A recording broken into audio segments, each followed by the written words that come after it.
si je continue comme ça, j'aurai un beau salaire, un beau poste, mais j'ai envie de prendre un pari. En 2 mois, la boîte était vendue. Et 4 mois plus tard, t'es out. En 2021, Hugo, tu encaisses ton premier gros chèque, plus de 14 millions d'euros sur ton compte. Au début, t'es un peu excité par les montants, mais ça te paraît pas réaliste. Quand par contre ça arrive, tu sens que tu crées un silence dans la salle quand même. Je me suis dit, putain, t'es un cheval de course, mais qui court plus quoi. On peut être beaucoup dans l'exigence professionnelle, mais l'un des socles, l'un des piliers, et on le voit, d'une vie épanouie, d'une vie en longévité, ou en tout cas le plus heureux, en bonne santé, ainsi de suite, c'est les relations humaines, et la première niveau de relation, c'est ta famille. J'ai eu des dizaines et des dizaines de messages, essentiellement, majoritairement masculins, qui me disaient « Waouh Hugo, merci d'en parler, on voit peu de mecs. » Parce que la fertilité, c'est encore vu comme un truc de nana. Dans cette nouvelle phase de vie, qu'est-ce qui te fait encore le plus peur ? Bienvenue dans À poil et sans filet, la tribune des entrepreneurs sur des sujets brûlants. Ici, on essaye de comprendre la société avec ceux qui la font.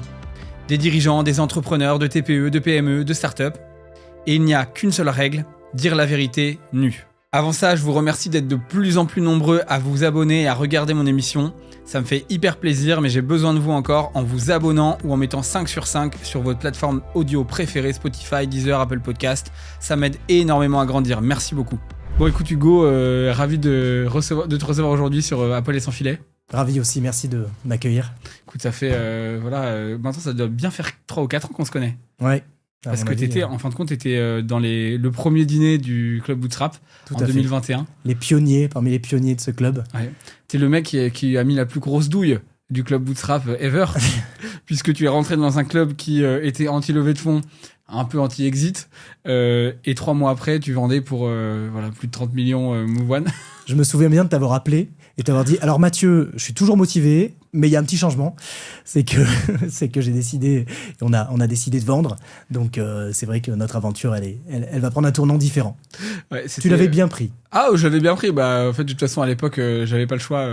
Je me disais, j'avais quelqu'un de qualité, il fallait que je le garde, tu vois. Mais c'est vrai que c'était quand même l'entrée-sortie, entre guillemets, la plus rapide de ce club-là, quoi. Bonjour, au revoir. Il y avait Moubèche qui était quand même arrivé et qui avait fait fort aussi, puisqu'il avait d'abord refusé sur LinkedIn de lever des fonds. Et donc, ça avait fait un buzz monumental. Mais quelle noble tâche de continuer comme ça, en bootstrap, sans lever de fonds, refuser les VC, c'est beau et tout, quel acte de courage. Et évidemment, 3 mois après, il avait fait un énorme... alors, il avait fait un cash out. Hein, il faut comprendre que c'est pas exactement la même chose que du cash in. Comme on dit, on met de l'argent, soit on met de l'argent dans la boîte, soit on met de l'argent dans les poches du fondateur. Lui, il a pris la deuxième option. Je trouve que Guillaume, il a créé un précédent là-dessus aussi. Parce que on n'entendait pas beaucoup ces grosses opérations de cash out, finalement, où il a pu avoir des fonds qui investissent dans sa boîte, mais finalement qui lui rachètent des parts à lui, en direct. Ouais. Je trouve que c'est intéressant là-dessus. Ouais, tout à fait. C'est vrai que c'est vrai que c'est un modèle qui est peut-être plus à l'américaine, d'arriver à sécuriser l'entrepreneur pour se dire en fait qu'il prendra plus de risques. Alors que en France, on a peut-être tendance à penser l'inverse, c'est-à-dire une fois que l'entrepreneur en a plein les poches, c'est bon, il va plus rien faire, il va partir sur une plage aux Bahamas. Alors qu'en réalité, non, c'est l'inverse. Quand t'as peur, du coup, tu prends moins de risques, et dans l'entrepreneuriat, c'est... Et quand je vois l'évolution de l'Emlist sur les dernières années, j'ai l'impression que le pari a été plutôt gagnant. C'est clair. Bon, écoute, ça va être un beau sujet. L'argent, l'exit, qu'est-ce qui se passe après, qu'est-ce qui se passe pendant. C'est un peu tout ça dont on va parler. Je vais surtout te présenter pour nos auditeurs, mon cher Hugo. Alors, et puis ce que je peux rajouter aussi, peut-être, c'est que tu es quelqu'un qui se connaît très bien. On a fait quand même un paquet de résonances ensemble. Les résonances, c'est cette espèce de... On fait de temps en temps les séminaires du Club Bootstrap, on partait marcher dans la forêt pendant plusieurs heures et chacun partage un peu sa problématique et puis les autres l'écoutent et le challenge l'aide en tout cas à affronter le problème. Et c'est vrai que je pense que parmi mes plus belles réalisations, ça a été avec toi, notamment sur la fin du club d'ailleurs, où tu m'as beaucoup aidé. Donc merci. Merci à toi parce que il faut être 2 pour raisonner. Et c'est vrai que on reviendra aussi, mais sur d'où je viens, comme tu le sais, mon père est coach. J'ai grandi dans une famille qui était orientée et qui se nourrissait beaucoup de développement personnel et de remise en question. Donc c'est sûr que j'en ai hérité d'un certain côté. Et en même temps, le club pour moi a été une formidable retour aux sources, émotionnel, personnel. J'ai trouvé aussi beaucoup de richesse avec toi et ce que tu as créé aussi, ce que tu as incarné dans ce club-là. Écoute, non mais c'est pour ça, ça va être du deep aujourd'hui, on espère. Alors, la petite présentation. Donc en 2021, Hugo, tu encaisses ton premier gros chèque, plus de 14 millions d'euros sur ton compte. Ton entreprise qui est Move One, donc cette boîte qui met en relation des coachs et des entreprises, et que tu as monté avec ton frère et ton père, donc un business en famille, vient d'être racheté. Donc c'est une success story sans levée de fonds dans un marché ultra concurrentiel. Et donc sur le papier, tout le monde t'envie. Mais dans la réalité, c'est le début du grand vide. Derrière les posts LinkedIn de célébration, la remise en question, post-exit, que beaucoup connaissent. Dans l'intimité, en plus, toi, tu as eu un combat douloureux contre l'infertilité avec ta femme, qui te pousse aujourd'hui à créer un nouveau projet Noah, c'est dit Noah, Noah, ouais. Noah, sur la question. Et au fond, une question que tu n'arrives plus à faire taire. Qu'est-ce que je fous de ma vie maintenant que j'ai de l'argent, mais plus de combat? Donc voilà, aujourd'hui, on va parler de tout ça, de ton rapport à l'argent, de ce sentiment de vide existentiel après avoir un gros succès professionnel, des avantages et inconvénients de monter un business en famille, ton combat pour devenir père. Voilà, donc c'est un petit peu juste la vraie vie après toutes ces aventures. Et la question en fil rouge que j'ai envie de te poser, c'est ça. Que reste-t-il quand on a enfin gagné? Voilà. Il reste... Vas-y, réponds avec plaisir. Ouais. Mais je pense qu'il reste l'essentiel, finalement. Et même pour revenir sur des allégories sportives et ainsi de suite, tu vois, quand tu écoutes des sportifs qui sont allés au bout de leurs exploits, qu'ils aient d'ailleurs gagné ou pas, mais quand ils ont gagné, ils vont te dire ce qui a été le plus beau, ça a été l'âme de combattant, ce que j'ai dû endurer, ça a été toutes ces épreuves, ces étapes, les gens qui m'ont aidé. L'un des premiers trucs que tu fais, c'est de remercier les gens, parce qu'en fait, t'es jamais tout seul. Et c'est toujours une construction collective, une remise en question permanente. Ce qui reste, c'est cette... je trouve que c'est l'âme de ce challenge que tu as relevé et tout ce qui l'entoure.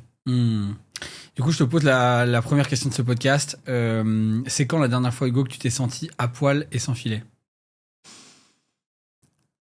La première fois, en tout cas la dernière fois où j'ai eu ce sentiment-là, ça a été le jour où j'ai rendu mon badge, rendu mes clés, les clés du bureau que j'avais, et c'est vrai qu'il n'y en avait pas beaucoup, donc il n'y avait que 2 clés, c'était Axel et moi qui les avions, mon frère Axel, ouais, mon frère Axel à qui on était co-dirigeants de Move One, et c'est vrai qu'au moment où j'ai rendu ces clés-là,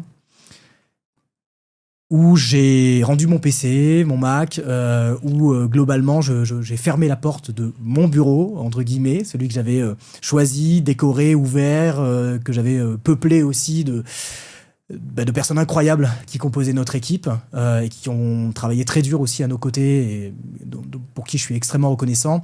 Finalement, je partais de là et je me suis retrouvé dans la rue. J'ai marché dans Paris, alors que j'habitais juste à côté. Et en fait, je me suis rendu compte que waouh, une page énorme de ma vie professionnelle. Alors après, bien sûr, il y en aura certainement d'autres, mais une page énorme venait de se fermer devant mes yeux. Et vraiment, j'avais cette impression-là que boum, le bouquin était, le manoir, le manuscrit était refermé. Je l'ai fini, quoi, ce livre-là.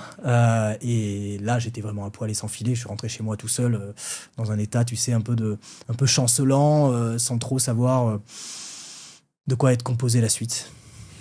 Alors, pour remettre un peu de contexte, ça a duré 8 ans, c'est ça, cette aventure de Move One? 7, ouais. 7.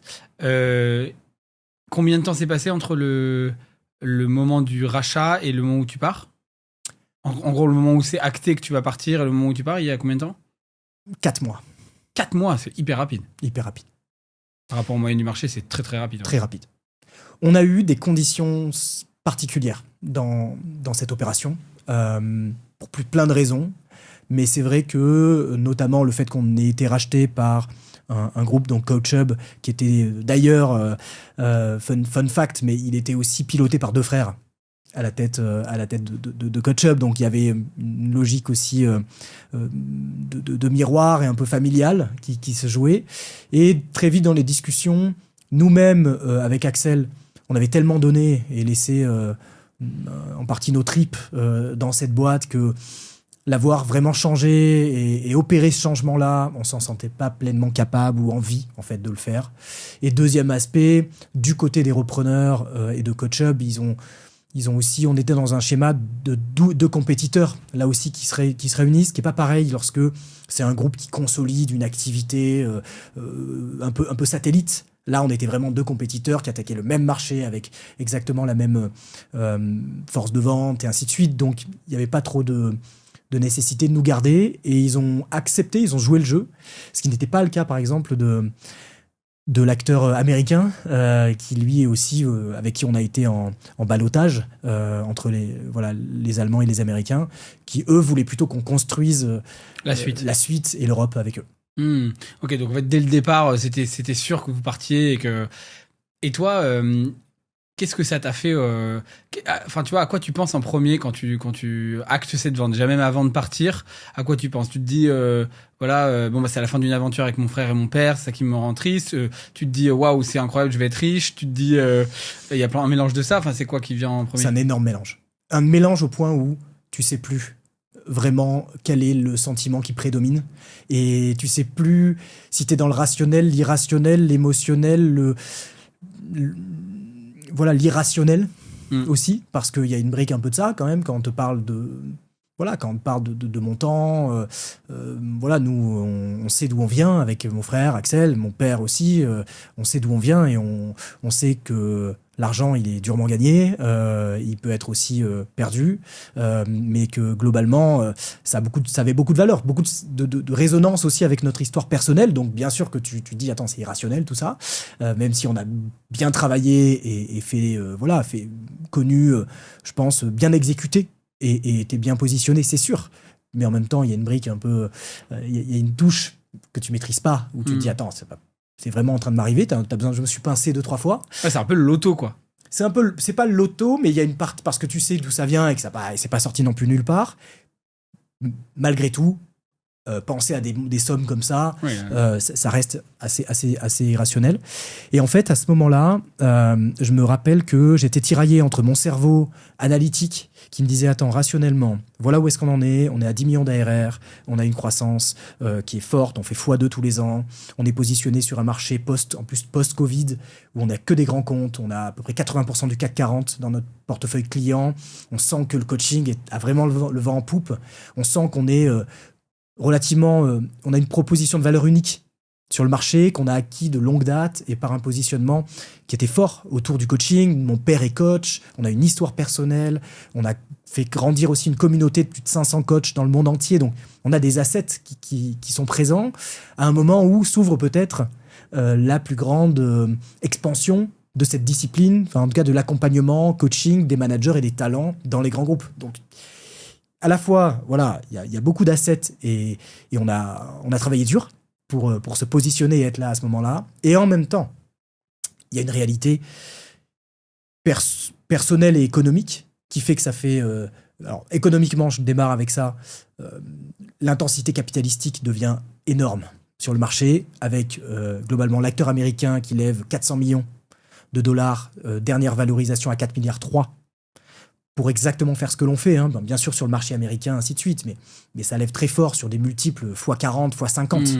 Oui, la période de l'argent facile qu'on a connue juste avant la crise, quoi. Voilà, où ils te disent en fait qu'ils vont devenir décacornes absolus et que voilà, donc c'est le concours de quéquettes dans tous les sens. Complet, mais voilà, quand même avec une résonance, c'est bien exécuté, c'est une belle boîte américaine basée à SF qui est clairement un leader d'opinion dans le marché du coaching digital et honnêtement fait plutôt bien les choses avec beaucoup d'argent et beaucoup. Donc c'est sûr qu'on peut tempérer, parce que c'est vrai que c'est parfois plus facile à en exécuter, mais malgré tout. Et en même temps, tu as cet acteur allemand qui lui est sur un modèle d'hypercroissance assumé pour finalement devenir le plus gros compétiteur à cet acteur américain et qui a levé 150 millions de dollars en 24 mois et qui est sur un trend très très fort pour devenir un acteur global. Donc toi, tu sais qu'en fait, il va y avoir des opportunités probablement pour être racheté, quoi. Alors non, à ce moment-là, je le sais pas. Au tout début, en tout cas, je le sais pas parce que qui aurait dit, c'était pas dit d'avance non plus. Mais par contre, ce que je sais, c'est que ça va être dur quand même de Ah oui. venir, tu vois, là, Chatouiller ces deux gros-là, quoi. bah, disons que nous, on était 100% bootstrappés, on n'avait pas levé de fonds, on se retrouve à en effet 10 millions d'ARR, mais il fallait que 1 euro soit 1 euro, quoi. C'est-à-dire que en termes de budget, c'était serré, en termes de people, c'était serré. On pouvait pas faire n'importe quoi et on payait chaque erreur. 2 fois peut-être le prix de certains. Tu vois ce que je veux dire? Donc, on était dans cette situation-là où on se disait, OK, qu'est-ce qu'on fait maintenant? C'est quoi la next step? Globalement, le marché français, il y a encore des choses à faire, mais on sent bien qu'il y a un moment où on va atteindre une certaine limite.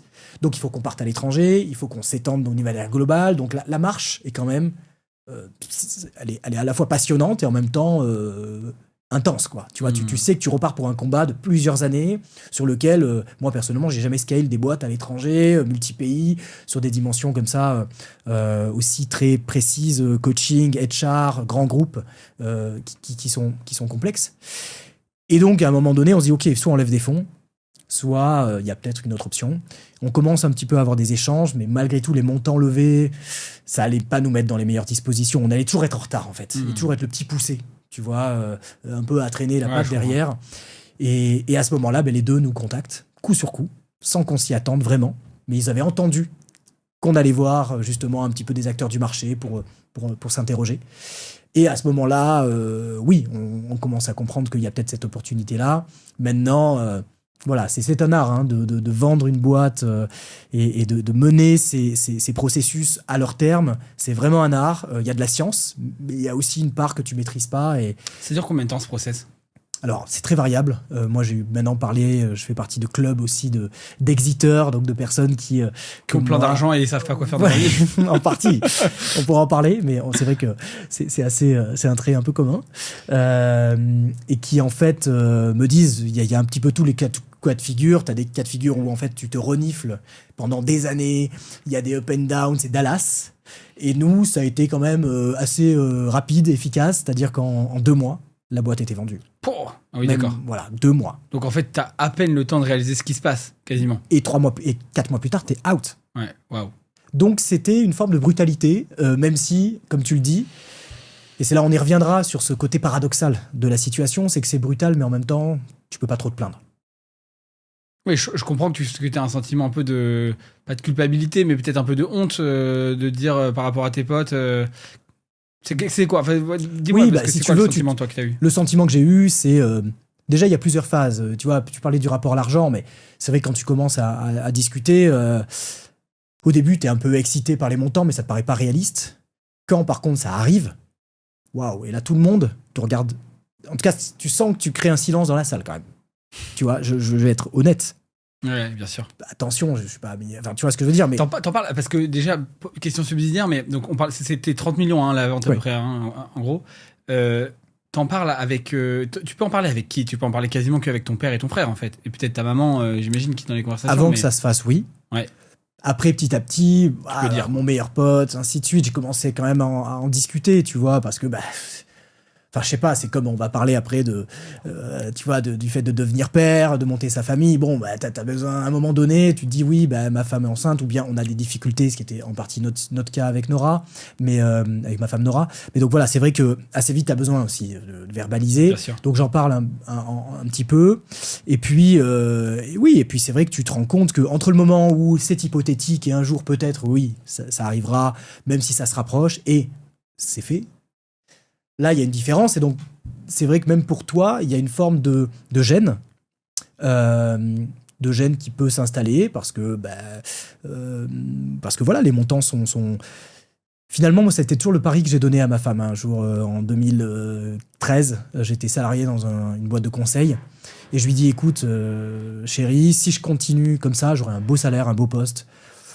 Voilà, on gagnera bien notre vie, mais j'ai envie de prendre un pari. J'ai envie de prendre un pari pour notre famille. J'ai envie de prendre un pari pour notre vie. Le pari de faire une bascule financière. Donc, tu vois, tu parlais de l'argent. L'argent est un facteur important pour moi. Parce que toi, petite question subsidiaire aussi en amont, mais tu dis là tout à l'heure que l'argent a un sens beaucoup dans ta famille. Tu as grandi dans un milieu modeste et c'est ça a forgé beaucoup l'envie du coup d'en gagner, tu dirais? Alors, je dirais que... Je peux pas dire non que j'ai grandi dans un milieu modeste, personnellement, mais j'ai enraciné en moi, peut-être familialement aussi, voilà, j'ai des origines arméniennes, italiennes, donc beaucoup issus de l'immigration qui sont arrivés avec rien. Voilà, mon grand-père était cordonnier et était vraiment voilà, dans un milieu très très modeste.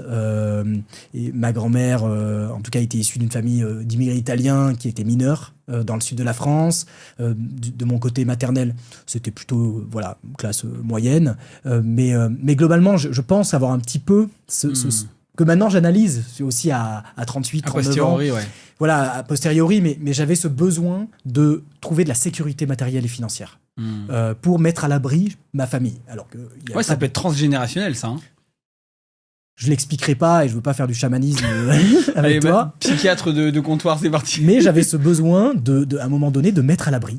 Ouais. Et moi, c'était un moteur fort. Et c'est vrai que mon père a eu un parcours exceptionnel, enfin, entre guillemets, en partant de très très bas, lui. Il est arrivé en faisant d'abord des études d'informatique, puis devenir commercial dans les nouvelles technologies et l'informatique et les télécoms, puis ensuite devenir coach en deuxième partie de vie, avec vraiment cette volonté d'aider les gens à finalement sortir de leurs conditions. Il y avait un peu ça dans cette notion de coaching, c'est on peut tout faire. Et on se limite beaucoup, on se met soi-même des barrières où on nous en met, qu'on n'ose pas regarder en face. Et finalement, parfois, c'est qu'une question de se poser les bonnes questions, d'oser agir, d'oser grandir. Et en fait, on peut faire des choses fabuleuses. Ouais, et puis il a dû faire ça, ton papa, en plus, à une période où, je sais pas quand est-ce qu'il est devenu coach, il y a plus de 20 ans. En 2002. 2002, ouais, donc c'est ça. Donc c'est quand même le démarrage du coaching. Hein. Il n'y a pas beaucoup de coachs sur la place de Paris. C'est pas comme aujourd'hui où à 23 ans, tout le monde devient coach en ayant fait une formation. À l'époque, on lui disait, OK, tu fais faire des abdos et des pompes à des sportifs, quoi. Le monde du coaching, tu vois ce que je veux dire. Le monde, c'était... Et encore, il y en a très peu qui connaissaient cette notion même de coach du Club Med, quoi. Voilà. Bon, il est assez sportif, il aurait pu. Mais c'est vrai que voilà, il y a eu un moment donné, il a pris ce pari-là, et moi donc le facteur financier est un facteur important, et c'est en partie pour ça aussi que j'ai tenté ce pari, pas que pour ça, parce qu'il y avait aussi cette racine familiale, et on verra un peu plus, mais je trouve qu'il y a des connexions entre finalement le business et la famille dans mon chemin de vie. C'est clair que c'est un fil rouge en tout cas. Salut tout le monde. Aujourd'hui, j'ai la chance que l'épisode soit sponsorisé par Asterion Venture, un fonds d'investissement à impact lancé en 2020 avec une ambition énorme, celle de mettre 100 millions d'euros au service de la planète et du monde. Ils investissent que dans des boîtes qui changent des problèmes de société, dans le climat, dans l'industrie, dans la santé, dans la souveraineté. Ça a été fondé par Stéphane Bourbier, qui est un investisseur qui a vendu les parts de sa boîte en 2007, juste avant la crise, qui est devenu millionnaire et qui a perdu complètement le sens de sa vie. Pendant 7 ans, il a fait une dépression, il a marché sur les chemins de Compostelle, il s'est investi dans une association de soins palliatifs, s'est occupé de ses enfants. Et en fait, il a retrouvé l'envie d'entreprendre en se disant qu'il faut que l'argent soit au service de changer le monde et pas l'inverse. Et il faut surtout que les entreprises qui changent le monde soient plus performantes que les autres pour que les investisseurs aient envie de mettre l'argent dedans et que ça puisse véritablement changer les choses. Ils ont une communauté de plus de 850 investisseurs engagés qui donnent du temps auprès des startups auxquels ils croient pour les faire décoller. Et puis, ils ont investi déjà dans plus de 30 startups. Donc vraiment, si vous avez envie que votre argent serve une cause, eh bien vous pouvez contacter Asterion de ma part, ils se feront un plaisir de vous répondre. À bientôt, merci. Ok, donc je comprends mieux du coup pourquoi cette envie de gagner de l'argent et pourquoi tout se met en place aussi chez Move One progressivement. Donc là on arrive à ce fameux jour où en 2 mois le process est closé, en 4 vous rendez vos ordinateurs et vos badges etc. Qu'est-ce qui change le plus juste après? Ouais, c'est une bonne question. Parce qu'il y a beaucoup de choses qui changent. Mais le plus, je dirais, c'est le regard sur moi-même. C'est-à-dire qu'il y a une forme de déconstruction identitaire. Où je me retrouve à la fois avec, bien sûr, rationnellement, de la fierté et de la reconnaissance envers moi-même, mais en fait qui est vite balayée par un « Ok, mais tu fais quoi là? T'es qui? Qu'est-ce que tu produis comme tu produis rien en fait. Tu es voilà, tu ne t'es retraité quoi. T'es retraité mais un peu forcé. Et en fait, indirectement, en allant chercher, à quoi tu sers? Tu sers à rien. Et en fait, je suis un peu tombé dans cette logique-là, ce qui est dur. Je me suis dit, mais attends, mais je m'ouvre à toi aussi, tu vois, en disant, à un moment donné, tu as une question qui vient questionner ton identité, ton utilité. Alors, est-ce qu'on est censé servir à quelque chose ? Je ne sais pas, ça c'est philosophique, mais ça a été le sentiment que j'ai eu. Et le deuxième sentiment, c'est comme si, tu vois, j'avais... Alors, l'image est ce qu'elle vaut, hein, mais c'est l'image qui m'est venue. Je fais pas mal de cheval quand j'étais jeune, j'aime bien les chevaux. Et je me suis dit, putain, t'as un cheval de course, mais qui court plus, quoi. Enfin, tu vois, t'as un cheval de course préparé pour être dans la performance, pour apporter ta vision stratégique, pour manager, pour accompagner des projets ambitieux et ainsi de suite. Mais en fait, là, t'es dans ton paddock, solo, avec ta couverture dessus, et tu fais rien. Ton trophée, quand même. Ton trophée, ouais, qui est dans un truc, et puis t'es dans ton box et tu fais des tours. Ouais. Il n'y a plus de course. Ouais. Et ça, sentiment, voilà, pour un cheval pour un homme qui a été en partie, qui s'est conditionné là-dessus et qui a fait beaucoup d'efforts pour arriver au niveau des meilleurs. Pour toi, c'était compliqué, quoi. Ok, je comprends. En effet, c'est ça. J'avais pas l'image, mais c'est vrai qu'on peut imaginer effectivement un athlète qui gagne un grand chelem et puis d'un coup, pour X raisons, doit arrêter sa carrière et en fait. Björn Borg, par exemple, il a arrêté à 28 ans parce qu'il avait marre de la pression. Voilà. Mais toi, c'était pas vraiment marre, en fait. C'est plus, en gros, tu dirais que c'est quoi ? C'est plutôt le besoin de sécuriser la famille et du coup d'entériner cette première victoire qui a fait qui a précipité les choses. Ouais. Mais au fond, effectivement, tu avais envie de continuer, quoi. Bon, disons, au fond... Oui, il y a eu plusieurs facteurs. Il y a eu le côté, tu sais, dans les jeux télévisés, avec, comment elle s'appelle, Laurence Ferrari, je sais plus, mais il y a un moment où ils font banque. Tu vois, il y a eu ce côté quand même, à un moment donné, quand tu as une somme accumulée et qu'on est OK pour te racheter ce que tu as créé, il y a un côté là-dessus. Tu vas trop regretter s'il le fait pas, quoi. Ouais, et avec le recul, si je ne l'avais pas fait, je ne sais pas où on en serait exactement. Tu vois, il faut être aussi clair. Je pense qu'on l'a fait au bon moment, dans les bonnes conditions. Et tu vois, j'ai écouté un podcast américain qui disait qu'il avait changé son angle de vue sur les exits. Avant, il disait, tant que la boîte est bien, que t'es chaud, continue. Parce que, en fait, tu vaudras plus demain. Et maintenant, il a dit, avec ce qu'on a connu post-Covid et les valorisations qui s'envolaient, les conditions qui s'envolaient, il trouve que maintenant, finalement, il y a une forme de bulle. Et il faut absolument vendre. En fait, quand t'as une belle offre, il faut la prendre. Lui, c'est son point de vue, hein, c'est ce qu'il disait. Et c'est vrai qu'avec le recul. Donc, tu vois, finalement, voilà, je me suis rendu compte que rationnellement, il fallait. Et il y a eu aussi une considération familiale qu'il faut adresser. Parce qu'on était une boîte donc détenue, enfin, en tout cas, pilotée par 2 frères et le père, hein, qui était aussi dans l'aventure et qui nous a vraiment beaucoup aidé sur des phases d'amorçage pour mettre en place les bonnes pratiques de coaching, même pour les tout premiers clients, parce qu'il avait déjà un petit... il connaissait déjà quelques DRH, donc on a pu... Lui, était plus après un rôle d'advisor, et après dans l'opérationnel, comme on dit, le pilotage de la boîte au quotidien, c'était plus toi et ton frère. Voilà, quoi. Exactement, on était vraiment les deux à la tête de la boîte. Maintenant, il avait aussi son rôle, et donc avec ça, il faut regarder les systèmes. Tu sais, en coaching, on parle d'analyse un peu systémique, parce que il n'y a jamais une personne seule. Elle est le fruit aussi d'une forme des forces qui s'exercent sur cette personne-là, et c'est les forces du système. Ouais. Et dans ce système-là, il y avait bien sûr ma mère, parce que les repas de famille le dimanche midi, ça part en codir, et ça part à un moment donné... Elle devait en pouvoir. Noël, ça part en résultat des briefings, des objectifs atteints ou pas. Mais c'est une réalité, comment tu veux ? Tu passes 12 heures par jour, 70 heures au taf, en tout cas, t'es hyper engagé sur ton job. Voilà, le repas de Noël, à un moment donné, tu vas quand même adresser la performance commerciale ou bien l'évolution de l'équipe.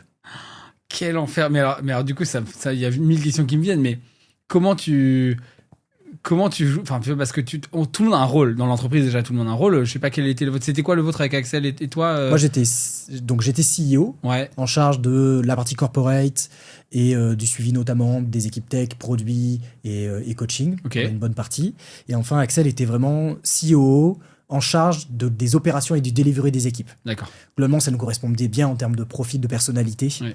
Axel est super bon quand il faut driver une équipe commerciale, driver une équipe opérationnelle, customer support. C'est un meneur, meneur d'hommes et de femmes, de talent. de talent. Et donc, c'est vrai que ça nous correspondait bien d'avoir ces rôles-là. Et mon père, comme on disait, était plus... D'accord. Mais du coup, ce qui fait que quand même, tu vois, dans une entreprise, le rôle du CEO, il a un sens. À la fin, c'est celui qui décide quand il faut trancher sur des questions. Potentiellement, c'est celui qui a le plus de parts. Enfin, tu vois, il y a pas mal de choses qui sont en jeu. L'advisor, c'est aussi un rôle d'aide aux opérationnels, mais c'est un rôle plutôt en retrait. Là, dans la famille, c'est ton père, c'est ton petit frère. Mais comment ça s'articule tout ça? Alors, c'est pas facile tous les jours. On va pas se cacher. C'est des niveaux de tension et de remise en question qui sont exponentiels, ou en tout cas qui sont démultipliés par l'impact émotionnel et familial et affectif.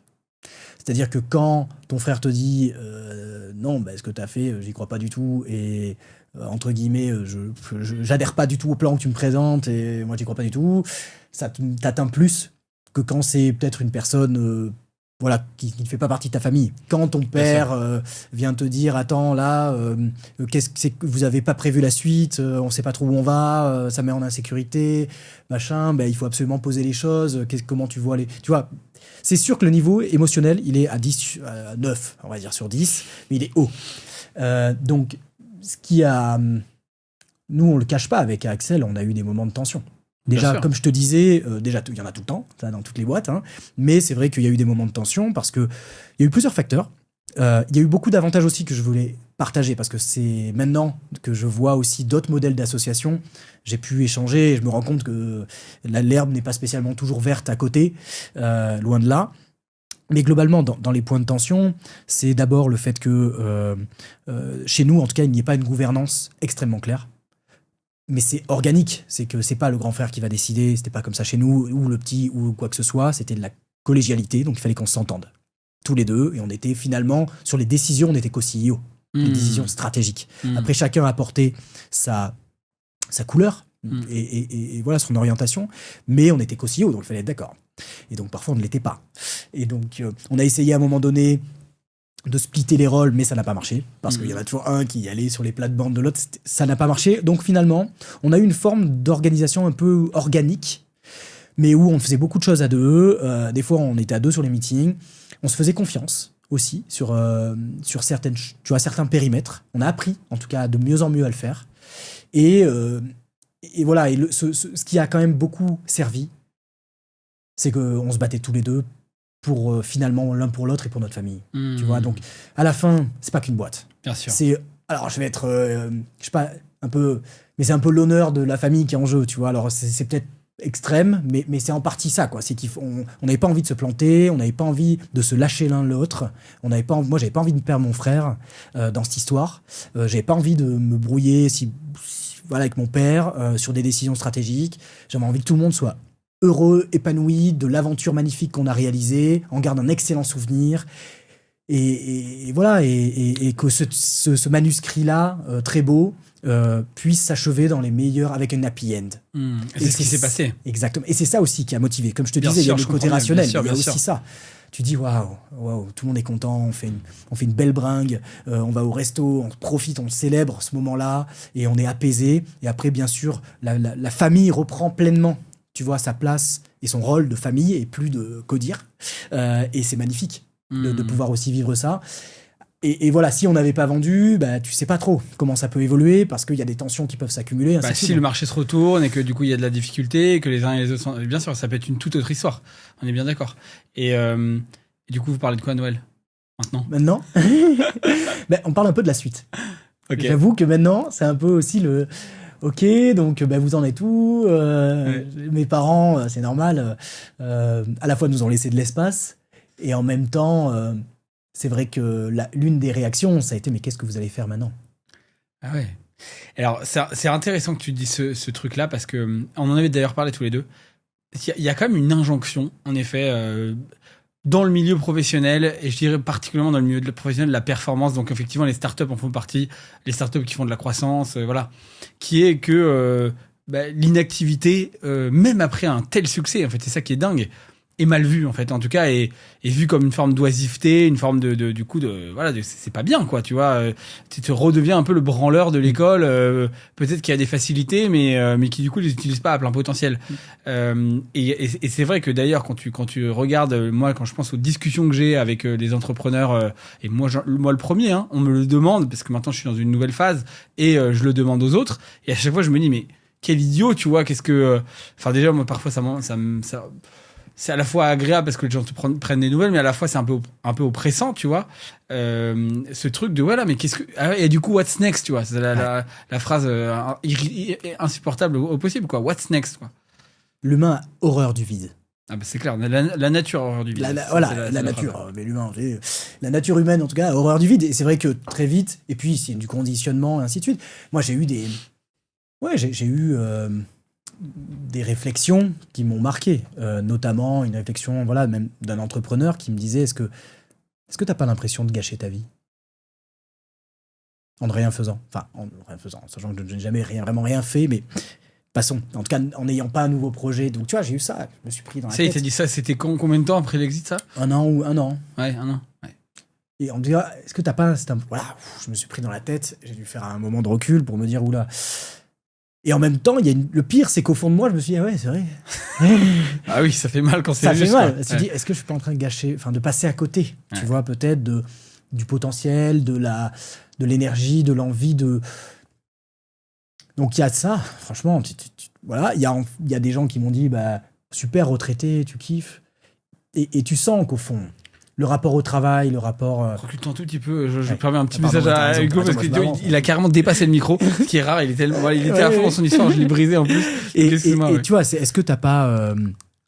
ce qu'il me disait, c'est... oui, en gros, comment est-ce que tu vois la suite? Est-ce que tu te sens pas inactif, retraité? Tu vois, on me dit beaucoup, bah, ça va, tranquille, la retraite, la piscine, le truc, tu vois. Et moi, ça me touchait parce que j'avais une valeur travail, comme je te disais, familiale forte, que je me ressens pas comme un oisif, quoi. Je me sens pas au XVIIIe siècle ou XVIIe siècle à Versailles, tu vois, pas du tout, quoi. Je pense que j'ai envie de créer, de donner, et qu'en même temps, j'ai besoin aussi de temps, j'ai besoin... Peut-être, bien sûr, que tu te dis, OK, sur quelle cause j'ai vraiment envie de me livrer, et j'ai mis du temps à cheminer. Ça a mis combien de temps là? Parce que là, maintenant, tu es relancé à fond les ballons. Mais en vrai, ça a mis combien de temps, tu vois? Après cet exit et là, maintenant que tu es reparti. En vrai, ça a mis 3 ans et demi, presque 4 ans. C'est fou. Ouais, 3 ans et demi, 4 ans. Et en fait, alors que je me suis dit, jamais, quoi. Ouais. Jamais. Mais maximum 1 an de kiff, voilà, bien sûr. Et puis même, j'ai même pas trop pris du kiff. Parce qu'en plus, en parallèle donc, de cette vente de société, de Move One et de ce projet-là, moi j'ai vécu, comme tu le disais en partie, mais avec ma femme Nora, on était en plein milieu d'une phase difficile d'infertilité et de PMA. Donc j'ai vendu ma boîte, j'étais entre Barcelone, parce qu'on a fini par partir en Espagne pour avoir des traitements, ou en tout cas un diagnostic qui n'existe pas en France, qui s'appelle le diagnostic préimplantatoire sur les embryons. Donc ça, en Espagne, c'est autorisé. Donc j'étais au téléphone avec les Américains depuis Barcelone. Je revenais avec les mecs à Berlin, à Paris, pour les voir. Donc nous, on était dans un processus de PMA en Espagne. Tu vois, j'étais au milieu. C'était un peu notre dernière chance.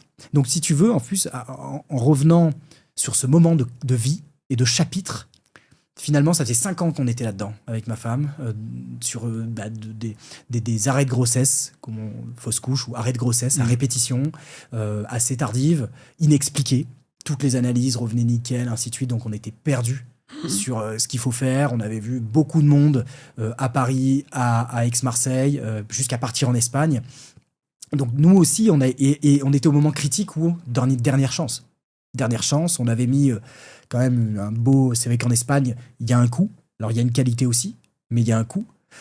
Donc, on avait mis aussi ce qu'on avait pour pouvoir partir là-bas et jouer le tout pour le tout, d'un certain côté. Et en même temps, moi, j'étais en train de vendre la boîte qui allait pouvoir être un game changer, mais si ça se passait pas, parce qu'attention, il y a aussi beaucoup de chances que ça n'arrive pas. Il y a plein de process qui closent au dernier moment pour X raisons. Et là, nous, il suffit que, tu vois, il y ait un drop dans la bourse, ou même s'il y a eu, par exemple, en fin d'année 2021, déjà, ça a commencé à rigidifier. La bourse a pas mal réagi à quelques annonces dans la tech, parce qu'il y avait une bulle en effet, aussi bien le deal était fini. Et la boîte qui nous a racheté n'avait pas l'argent pour nous racheter, et ainsi de suite. Donc tu as plein de facteurs, et tu te dis, et donc ça a été vraiment un moment de ma vie décisif. Et voilà, je suis beaucoup de gratitude que ce soit finalement bien. Voilà, les deux sont un happy ending parce que Move One a été vendu en plus de la bonne façon et avec des équipes épanouies et je pense un projet qui était ambitieux. Et notre petit Hector et en tout cas s'est accroché à ce moment-là et est né en août 2022. Donc voilà. Wow. Et l'un des moments où j'ai réalisé encore plus fort le jour où mon fils est né. Parce que c'est là où tu réalises que vraiment tes deux projets sont bouclés magnifiquement. Mais ça m'a remis un coup de vide, j'avoue. Qu'est-ce qui t'a remis un coup de vide ? C'était à la fois magnifique, mais en fait, moi, j'étais mobilisé post-exit, finalement, sur ma femme, notre famille, notre bonheur qui arrivait finalement après tant d'épreuves difficiles. Et voilà, je voulais que la grossesse se passe au mieux, qu'on maximise nos chances. Et là, ça s'était passé. Hector était là, était né, en bonne santé, c'est magnifique. Ok, moi, j'avais mon projet pro, mon projet perso. Alors, il y a eu bien sûr après m'en occuper et passer du temps. Mais ça m'a fait, j'avoue que ça m'a petite postpartum masculin. Ouais. Dire, ok, bon, là, ça y est, quoi, c'est bon. Mais en fait, toi, t'as un sujet avec la performance. C'est bien dit. C'est pour le résumer simplement, mais c'est vrai que c'est fou. C'est se dire que. En fait, effectivement, en fait, toi, tu te sens vivant quand t'as un. J'ai l'impression que tu te sens vivant quand t'as un combat, quoi. Tout simplement, quand le combat d'une boîte, le combat d'un exit, le combat de contrer la nature qui fonctionne pas pour X raisons. Après, quand c'est fini, en fait, il y a ce côté. Mais tu ressens quoi ? C'est parce que sur la boîte, c'est le côté. Tu m'as dit le sentiment d'inutilité qui peut être qui peut être fort. Le sentiment d'être un cheval de course à l'arrêt. Quand c'est dans la vie comme ça, qu'est-ce que t'as ressenti exactement ? Outre bien sûr la libération du bonheur, libération de dire waouh, on y arrivait enfin, magnifique, merci la vie, quoi. Voilà. Eh bien, ok. Un peu le vide aussi. Enfin, tu vois, ce projet-là est terminé. Et un peu, tu vois, à la Frodon, quoi. Tu vois, qui termine sa quête dans la terre du milieu. Finalement, il part à la fin. Il part avec les elfes. Et parce que moi j'avoue que j'ai une relation aussi à cette notion de combat, de lutte, d'abnégation, de discipline, de résistance. Tu vois, j'ai ça en moi et c'est vrai que quand tout est beau, tout est rose, tout est... J'ai plus de mal à lâcher dans ces moments-là. Ouais, je comprends, mais... c'est vrai que moi je peux raisonner là-dessus. J'ai un peu ce sentiment-là aussi d'avoir besoin de lutter ou de me battre pour exister, parce que c'est souvent un truc assez masculin en réalité, hein, tu vois, d'être fort et donc du coup de se battre contre. Parfois c'est Anthony Bourbon, ça va être son enfance, un tel ça va être une condition modeste. On a tous une raison de se battre un peu profonde, mais qui devient un peu parfois lourde sur les épaules parce que t'as l'impression que c'est ton identité, alors que en fait, on est quand même beaucoup plus que ça, je pense. Ouais. Mais alors, avant de revenir on reviendra juste après sur l'infertilité, parce que je pense que c'est un sujet tellement important, et puis en plus ça t'a redonné cette énergie de faire du business, donc j'ai envie d'aller creuser là-dessus juste après, mais pour terminer sur cette question de l'exit quand même, comment tu décrirais au global ces 3 ans et demi là, qui ont été ces 3 ans et demi un peu de vide, comment tu les décrirais?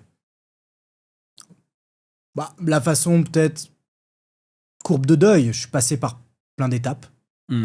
Avec des fois 3 pas, un pas en avant, 3 pas en arrière. J'ai ressenti, je suis passé par le déni, par la colère, puis l'acceptation, et puis après finalement une forme de renaissance vers autre chose. Ça a été une occasion magnifique de travailler sur moi. Et tu vois, quand on parlait de challenge et d'être porté par la performance, en tout cas dans l'atteinte d'une certaine d'un résultat, je me suis rendu compte que je fais une meilleure place aujourd'hui à ce côté plus plus empathique, plus rond, plus yin-yang, enfin yang finalement, enfin féminin en tout cas. Et c'est yin du coup, non? Yin, pardon, à chaque fois je confonds. Ma femme, Alexandra, fait du yin yoga en permanence. Donc, Voilà, donc yin. sur le yin et yang, t'inquiète, je suis... T'es nickel, t'es calé. Donc plutôt yin, tu vois, une énergie un peu différente pour dire waouh, on est juste bien là. Et typiquement, un truc tout bête, mais j'ai commencé à proposer en famille, on essaye de manger maintenant un peu plus tôt pour manger avec notre fils, Hector. Et on mange à 18h30, 19 quoi. Tôt. Mais résolument. En plus, c'est très bon pour la longévité, à ce qui paraît. Et donc, en gros, on fait un moment, tu vois, de gratitude à 3. On se tient la main et on se dit juste un truc qui nous a fait plaisir, qui nous a... Voilà, une gratitude de la journée, qui peut être simple ou plus profonde. Et ça m'aide, tu vois, c'est des petits sujets comme ça qui, je trouve, te rapprochent. Ah ouais, on est bien, en fait. On est juste bien, il n'y a pas besoin de plus ni moins. Enfin, ça m'a fait kiffer, c'était un beau moment. J'ai envie de le partager. Ouais, j'adore. Bah, je vais appliquer ça, tu vois. Moi, je suis un grand fan d'Imago, alors des thérapies de couple. On fait ça depuis tu m'en avais parlé quasiment un peu, le début avec Alexandra, qui n'est pas une thérapie de couple d'ailleurs, qui est plus c'est fondé sur les dialogues. Je trouve que c'est tellement mal construit la façon dont on aborde le couple aujourd'hui, où on le regarde comme... pareil, comme une histoire entrepreneuriale qui du coup commence, il y a des galères, et puis après souvent ça finit. Malheureusement, l'exit, c'est plutôt le divorce. Ouais. Mais du coup, ouais, et puis du coup on le travaille pas, surtout que ça a l'impression que l'amour suffit, tu vois. Exactement. C'est certainement pas ça. Certainement ce que tu viens de dire, ça s'appelle travailler. En fait, travailler la gratitude, travailler l'amour, travailler le faire vivre, le questionner parfois, le pouvoir donner des feedbacks aussi en couple. Moi, je me rends compte que, en effet, on peut être beaucoup dans l'exigence professionnelle, mais l'un des socles, l'un des piliers, et on le voit, d'une vie épanouie, d'une vie en longévité, ou en tout cas le plus heureux, en bonne santé, ainsi de suite, c'est les relations humaines, et la première niveau de relation, c'est ta famille. Et pourtant, à quel point j'investis du temps, de l'énergie à parfois poser là aussi poser des questionnements, à savoir ce que l'autre désire réellement, savoir comment l'amener à un plus grand épanouissement par son comportement, parce que des fois, quand change en soi quelque chose, on peut arriver à beaucoup de résultats. Donc, moi, c'est un truc qui me passionne aussi, donc on pourra en rediscuter. C'est clair. Dans quelle mesure le regard de tes proches, il a changé quand il y a eu cette arrivée d'argent aussi très forte? Alors, le premier, je me suis rendu compte que pour mes parents, ils s'y attendaient quand même pas. Et c'est vrai que donc mon père avait aussi bien sûr des parts de la boîte, ainsi de suite. Et donc tout ça était assez hypothétique dans leur tête. Et c'est vrai que quand ils ont réalisé, on est oula, ouais, c'est magnifique. Enfin, t'as vraiment de l'argent sur ton compte, quoi. Ouais, voilà. Et puis c'est vrai que pour eux, ça a été une surprise. Et ils ont réalisé finalement en fait, on était à la tête avec Axel et bien sûr mon père, Alain. On était à la tête d'une vraie entreprise qui faisait vraiment du business et qui avait vraiment une valeur. Alors pas pour mon père, bien sûr, mais notamment pour ma mère, pour les amis, en tout cas la famille. Voilà, il y a une forme de réalisation et après, finalement, c'est les rapports aussi à l'argent qui ont joué. Est-ce qu'il faut dire, est-ce qu'il faut cacher, comment tu te positionnes, même vis-à-vis de la famille, c'est pas toujours évident. Parce que dans la famille, il y a tous les styles de vie, tous les niveaux de vie aussi. Donc ça crée de la jalousie? Je peux pas dire. En tout cas, si c'est le cas, c'est avec les mauvaises personnes. Maintenant, que ce soit famille ou amis, tu vois. Jalousie, je trouve que c'est trop fort, mais une part de désir. Une part de désir et de projection personnelle, c'est certain. Et ça a été le cas aussi avec mes amis, qui me l'ont dit un peu après. Mais j'ai senti des phases de tension, de rigidité autour de... Bon, nous, on est encore au charbon, quoi. Hein. Donc, pendant des années, toi, t'as... En même temps, beaucoup de fierté, hein. Mais ça te ramène à toi-même. Et tu dis, moi, j'ai encore 40 ans, ou je sais pas combien d'années à bosser, et puis je trime, quoi. Donc, je trime, c'est dur. La vie professionnelle, et qu'on soit salarié ou pas, mais c'est engageant. Donc oui, ça a généré un petit peu ça. Et chez moi, tu vois, ça a généré aussi le côté, je suis all-in là, ou je suis pas all-in. En fait, même mon rapport à l'argent, est-ce que je peux m'acheter des trucs, mais est-ce que j'ai vraiment envie de m'acheter des trucs? La notion de plaisir dans tout ça. Et donc là aussi où j'ai cheminé, tu me disais dans ces 3 ans et demi, j'ai beaucoup cheminé aussi là-dessus. À la base, tu dis waouh, je peux faire plein de trucs.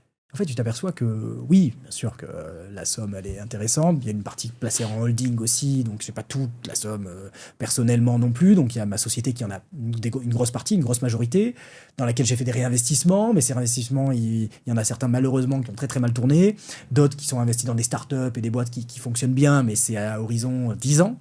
J'aurai 48 ans, quoi, 49 ans. Donc même dans... Pas tout de suite. Ma brique perso, ce que j'ai un peu en perso, oui, ça me permet de compléter enfin, de me permettre d'en vivre. En tout cas, de ne pas avoir l'obligation de reprendre un job salarié, bien sûr, d'en vivre. Mais c'est pas si simple de gérer son argent, en fait. Ah, bien sûr, du jour au lendemain, une telle somme d'argent, c'est hyper perturbant. Là, pour le coup, c'est l'effet loto. Je pense. Ah ouais, un peu, ouais, bien sûr. C'est que tu es obligé de travailler avec des CGP, de placer avec des banques d'affaires, tout le monde qui te tourne autour, tout le monde qui vient te renifler. Et puis, ce qui est très dur, et là aussi où j'ai eu du mal, c'est quel est ton projet de vie. Ouais. Tu vois, et en fait, tu te rends compte que tu reviens à la racine et à l'exil. C'est quoi ton projet ?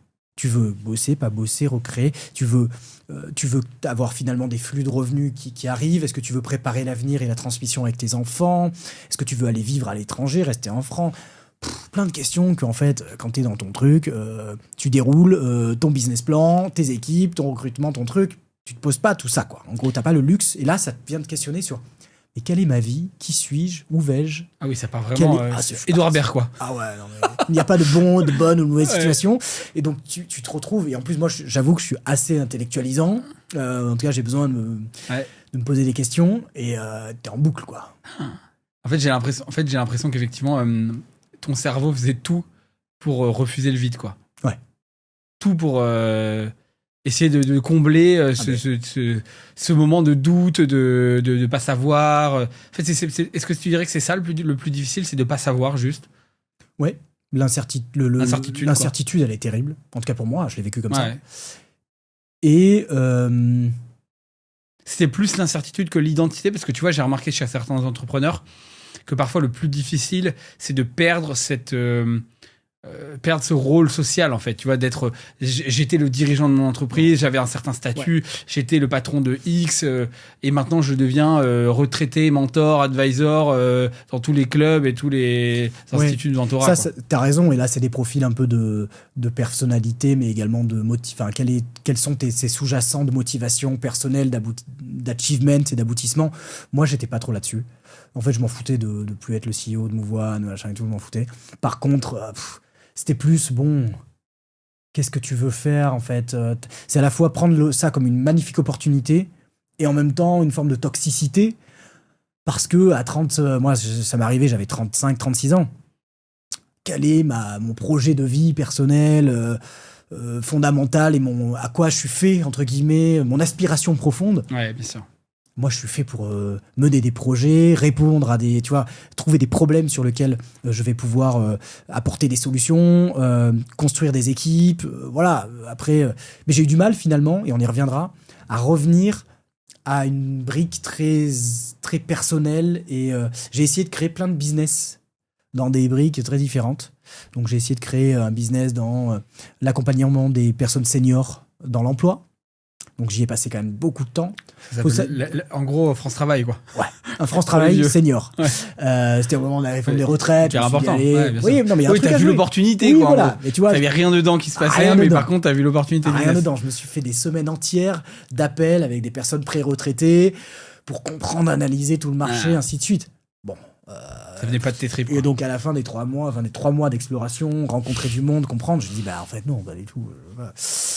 Après, je me suis mis dans la réalité virtuelle. Ça m'a fait kiffer. C'est de mon côté tech et tout. Donc, réalité virtuelle sortie du Apple Vision Pro. Je suis parti à Londres pour vraiment être en avant-première avant que le Vision Pro d'Apple sorte, pour le tester et tester un proof of concept dans le domaine de la santé pour former les soignants. Donc, tu vois, génial. Mais à la fin, moi, je viens pas du monde de la VR, et c'est vrai qu'il y avait beaucoup il allait falloir beaucoup d'évolution technologique pour vraiment que ça devienne mainstream.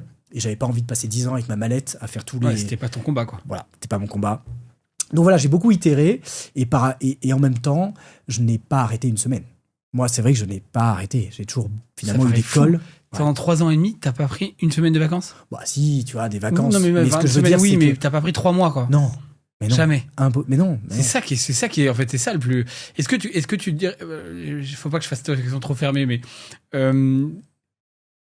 c'est ton plus gros, c'est ton plus gros regret. C'est quoi ton plus gros regret de cette période en fait?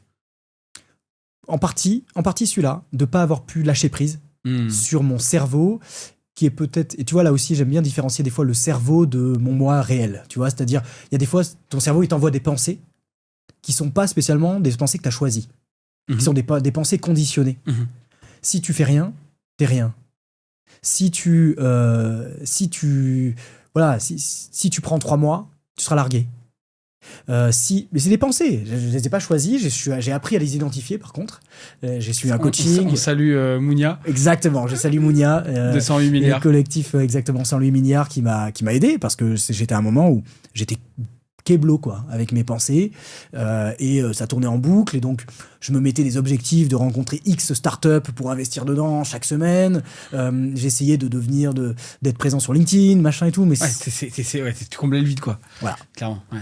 Jusqu'à ce que, justement, en faisant ce travail-là, d'identifier ces pensées-là, qui étaient des pensées que je voulais plutôt laisser de côté, parce qu'en fait, elles ne m'apportaient pas de bonheur, et en même temps, de me recentrer sur ce que j'avais dans les tripes, là, j'ai pu, à ce moment-là, retrouver de l'énergie et l'envie de faire. Ouais, je comprends bien. Moi, pour vivre la période de transition, j'ai retiré à peu près 20 000 euros, donc je suis pas en exit moi. Moi je suis exit de la porte mais pas exit de l'argent. Mais c'est vrai que ça me ma femme m'a fait remarquer ça aussi. Mais arrête de t'agiter, tu vois. En gros, c'est ça. Arrête de t'agiter, d'essayer de passer pour je sais pas quoi. Bon, et du coup maintenant je me concentre sur mon podcast parce que ça me fait kiffer. Mais le reste, j'essaie pas je recommencer à essayer de faire des posts LinkedIn à moitié sur le bootstrap, à moitié sur deux. En fait, j'ai rien à dire. J'ai rien à dire pour l'instant sur d'autres sujets. Non, mais c'est lucide de ta part. Alors je suis allé, moi pour le coup, je me suis forcé à prendre 1 mois, c'est pas grand chose. C'est vrai, ça. Mais fou, je suis allé à Compostelle, j'ai marché, etc. Wow. Et je fais d'autres trucs.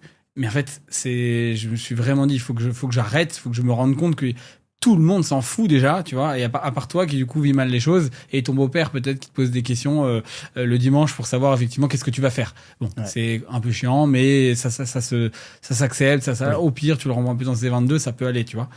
Donc je trouve que moi je me dis il faut que j'accepte que maintenant c'est une phase d'exploration et en fait je trouve que ça c'est Mounia qui m'a aidé parce que Mounia m'a beaucoup aidé aussi et Raphaël que j'embrasse.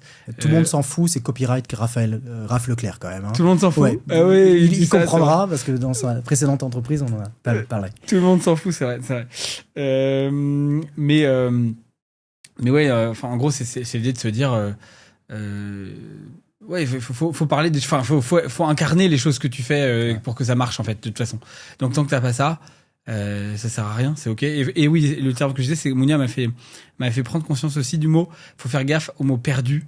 Tu sais, moi je répétais tout le temps, là je suis perdu, Le mot a de l'importance, ouais. Mais ouais, et en fait t'es pas perdu, t'es en exploration parfois, juste en exploration, t'es en quête, voilà. Ouais. Et toi t'emploies pas mal ce mot d'ailleurs de quête, je crois. Quête. Ouais. Et tu vois, avec mon frère, on se dit, on est en quête, quoi. Un peu avec une forme d'Orelsan. Orelsan, l'important c'est la quête, tu vois. L'important c'est le chemin. Et parce qu'à plusieurs moments. Mais c'est pas pareil, quête et chemin d'ailleurs, je trouve. Hein. Oui, c'est vrai. Tu as raison. Quête, il y a vraiment quête identitaire. Cette concern de force intérieure, quoi. Oui. Et qu'il faut aller chercher dans ses tripes, quoi, tu vois, dans les bas-fonds de son être. Et avec, je pense qu'avec Axel, on a aussi partagé ça et on a eu un parcours assez connecté. Tu vois, on a toujours beaucoup parlé. Et on a tous les deux essayé à un moment donné de remonter des business qui ont marché ou pas, mais donc parfois on retourne un peu à la case départ. T'as aussi ce côté jeu de loi, quoi, ou la bonne paye ou Monopoly, quoi. Tu te retrouves case départ, tu ne touches pas les 20 000 euros, et puis t'es de retour à finalement un peu à blanc, quoi. Je comprends. Ok, en tout cas, je suis super content qu'on ait parlé de ça parce que je pense que ça aidera beaucoup de gens qui, quelle que soit la façon de sortir de leur entreprise, de leur aventure, qu'ils soient freelance ou qu'ils soient entrepreneurs, que c'est ok en fait d'avoir ces moments de vide, de remise en question, de pas savoir qui on est, de pas savoir ce qu'on veut faire. Et que en fait parfois on finit toujours par retomber sur ses pattes si tant est qu'on fait le travail sur soi. Je pense c'est peut-être ça la leçon. Exactement. Pour moi la leçon c'est à un moment donné ça sert à rien de se débattre. La vie, et je crois beaucoup à l'existence, va vous ramener des points d'apprentissage, finalement, dans les rencontres, dans les péripéties que vous allez vivre. Vous allez avoir des phases de réalisation. Et plutôt que de se débattre pour sortir, de pédaler dans la semoule, pour sortir dans un résultat qui n'arrivera pas quoi qu'il arrive, parce qu'en fait, c'est pas votre chemin. Et voilà, je crois un petit peu à cette forme, à un moment donné, de lâcher prise. Ça sert à rien, des fois, il faut accepter, il faut l'accueillir, il faut dire, ouais, ok, je suis dans cette phase-là. Et en même temps, trouver comme tu le disais, c'est une phase d'exploration, de quête, moi, tu vois, j'ai redécouvert une passion pour un peu pister, quoi, j'aime bien la tech, je suis curieux, j'adore comprendre, donc je m'intéresse à plein de choses, je lis beaucoup de choses, je parle avec beaucoup de monde, et je trouve que c'est une richesse magnifique, et quand j'ai tourné le truc en mode positif, déjà, il y a plein de nouvelles choses qui me sont arrivées, et j'ai retrouvé beaucoup plus d'entrain et d'implication émotionnelle. Qu'est-ce qui est différent aujourd'hui, alors ? Ce qui est différent aujourd'hui, c'est que j'ai identifié un sujet qui me touche personnellement. J'ai identifié aussi, je me connais mieux sur ce que j'attends de ce nouveau projet. Je sais que je ne mets pas un niveau d'expectation, justement d'overachievement et de devenir... tu vois, je me mets finalement faire pour le plaisir de faire aussi. Tu vois, j'essaye de repartir dans une logique. C'est en faisant qu'on... L'appétit aussi... Et en mangeant, quoi. Un peu, tu vois. Et je trouve que des fois, on essaye trop de dire, OK, il faut que ce soit carré. Est-ce que j'ai mon projet ? Est-ce qu'il est nickel ? Est-ce que je vais réussir ? Est-ce que machin ? J'ai mes OKR. Voilà. Et si je pense que je vais pas réussir, j'y vais pas. Donc, je me sabote moi-même en ne laissant pas finalement la place à l'émergence. Et tu vois, là aussi, c'est le fruit aussi pas mal de podcasts et ainsi de suite que j'ai écoutés, mais qui, à un moment donné, te disent, bon, il y a quand même une prime à... faut choisir un domaine qui nous intéresse et puis commencer à marcher. Et comme ce que tu as fait avec Compostelle, à un moment donné, il faut marcher, quoi. Et moi, j'étais un peu kéblo en regardant les gens marcher devant moi, mais moi, j'étais à l'arrêt de bus, quoi, tu vois, et je regardais les trucs se passer devant moi. Parce que je me censurais sur le prochain move, il fallait que ce soit ambitieux, en même temps complexe, mais pas trop, parce que j'ai pas envie non plus de me repartir dans un truc qui était de la grosse tech, galère extrême, tu vois. Donc, tu vois, aussi, j'étais avec plein de paradoxes dans mon choix et décisions. Et... ce qui m'a servi, c'est un moment de me dire, en fait, moi, ce qui me rattache, c'est, comme je disais, finalement, j'ai retrouvé un lien entre l'envie d'explorer et ce côté familial. Et la famille, pour moi, c'est important. C'est une forme de fil rouge. Donc, j'ai à la fois ce qu'on disait sur d'où je viens et ce socle familial qui est fort, mes parents qui ont un rôle important dans ma vie, dans ma construction personnelle.